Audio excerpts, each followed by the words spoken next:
Ay, nung isang araw nandun kayo sa rally, di ba? Oo, anong sabi? Hindi po, lilinis ko lang pangalan ko. Opo. Ginuha kami dito sa mga kasamahan ko.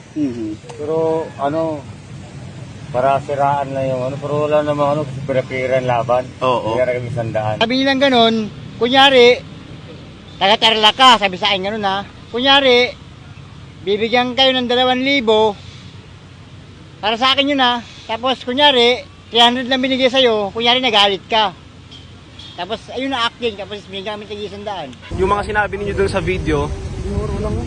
ha? Tinuro lang sa Tinuro lang sa inyo. Magkano ang binigay sa inyo nito, boss? Sandaan lang yan, hayop na putang ina, makita, bubugin ko pa yung hayop na yun eh.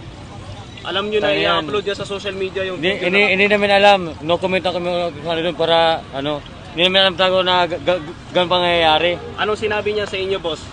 Yun, sasabihin lang namin kung ano sinasabi niya.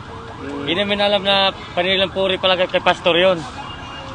Dapat kung alam namin panilang puri, puta tatanggapin namin yun. Pwede pa kayo-describe sa amin kung ano yung suot niya nung araw na yun? May nakalogo sa kanyang pulis. Pulis daw siya.